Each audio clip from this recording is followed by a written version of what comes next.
मुहरबंद पुस्तक को कौन खोल सकता है, यह इस बात पर निर्भर करता है कि पुस्तक पर किस तरह का मुहर लगा हुआ है और वो मुहर किस चीज से बना है। कुछ सामान्य स्थितियां और उनके संभावित उत्तर। सामान्य मुहर। अगर पुस्तक पर एक साधारण मुहर लगा है तो इसे कोई भी व्यक्ति चाबी या उचित उपकरण का उपयोग करके खोल सकता है। जादुई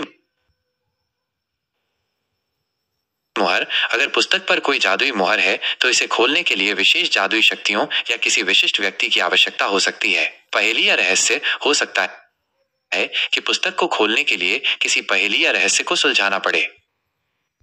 इस तरह की पुस्तकें आमतौर पर कहानियों या खेलों में पाई जाती हैं। धार्मिक या आध्यात्मिक महत्व। कुछ पुस्तकें धार्मिक या आध्यात्मिक महत्व की होती हैं।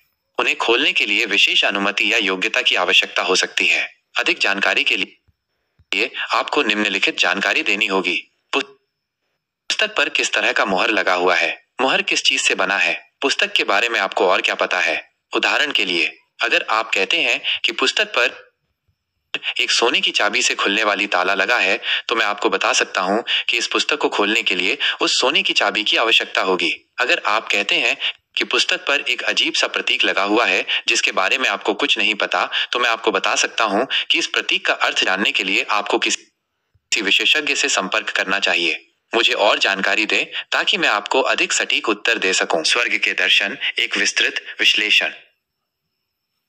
आपने जो पद दिए हैं वे हमें स्वर्ग के एक अत्यंत भव्य और दिव्य दृश्य का वर्णन करते हैं। आइए इन पदों के आधार पर स्वर्ग के बारे में कुछ महत्वपूर्ण बातें समझने की कोशिश करते हैं। 1.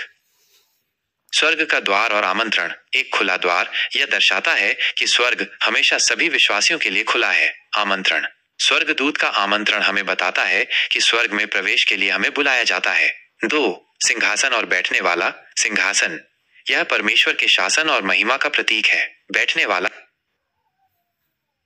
यह परमेश्वर स्वयं है जो सभी शक्ति और महिमा का स्रोत है। रंग यशब और माणिक्य जैसे रंग शुद्धता, महिमा और अनंत काल को दर्शाते हैं। 3. मेघधनुष। वाचा। मेघधनुष परमेश्वर की वाचा का प्रतीक है जो हमें आश्वासन देता है कि वह फिर कभी संसार को जल प्रलय से नष्ट नहीं करेगा। रक्षा यह परमेश्वर की रक्षा और सुरक्षा का भी प्रतीक है। 4. 24 सिंहासन और प्राचीन। 24 सिंहासन ये इस बात का संकेत है कि परमेश्वर के पास बहुत से शक्तिशाली और पवित्र प्राणी हैं। प्राचीन ये प्राचीन शायद मुक्ति पाए हुए विश्वासी हैं जो परमेश्वर के साथ सिंहासन पर बैठे हैं। इन पदों से हमें स्वर्ग के बारे में निम्नलिखित निष्कर्ष निकालने में मदद मिलती है। स्वर्ग एक अत्यंत भव्य और शानदार स्थान है। परमेश्वर स्वर्ग का राजा है और वो सभी शक्ति और महिमा का स्रोत है। मुक्ति पाए हुए विश्वासी परमेश्वर के साथ स्वर्ग में रहेंगे। स्वर्ग में शांति, खुशी और अनंत काल है। ये पद हमें स्वर्ग के बारे में एक झलक देते हैं और हमें परमेश्वर के प्रति हमारे विश्वास को मजबूत करने में मदद करते हैं। क्या आप इन पदों के बारे में कुछ और जानना चाहते हैं या फिर आप स्वर्ग के किसी अन्य पहलू के बारे में जानना चाहते हैं? यहाँ कुछ प्रश्न दिए गए हैं जो आपको सोचने के लिए प्रेरित कर सकते हैं।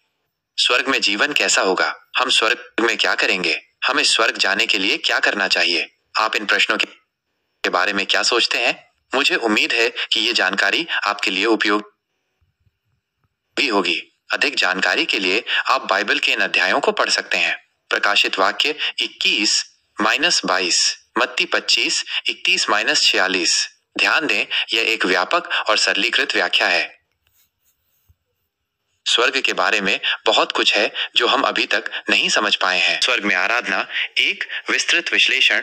आपने जो उद्धरण दिया है वो बाइबल के विभिन्न भागों से लिया गया है और स्वर्ग में होने वाली आराधना के एक शक्तिशाली चित्रण को प्रस्तुत करता है। आइए इन अंशों का विस्तार से विश्लेषण करें। 1. सिंहासन और उसकी महिमा। बिजलियां और गर्जन परमेश्वर की शक्ति और महिमा का प्रतीक है। आग के साथ दीपक परमेश्वर की पवित्र आत्मा के 7 गुणों का प्रतिनिधित्व करते हैं। कांच के समान समुद्र परमेश्वर की पवित्रता और निर्मलता को दर्शाता है। 2. 4 प्राणी। विभिन्न रूप, सिंह, बछड़ा, मनुष्य और उकाब। ये प्राणी परमेश्वर के स्वभाव के विभिन्न पहलुओं को दर्शाते हैं। अनेक आंखें परमेश्वर की सर्वज्ञता और हर चीज पर नजर रखने की क्षमता को दर्शाती हैं। और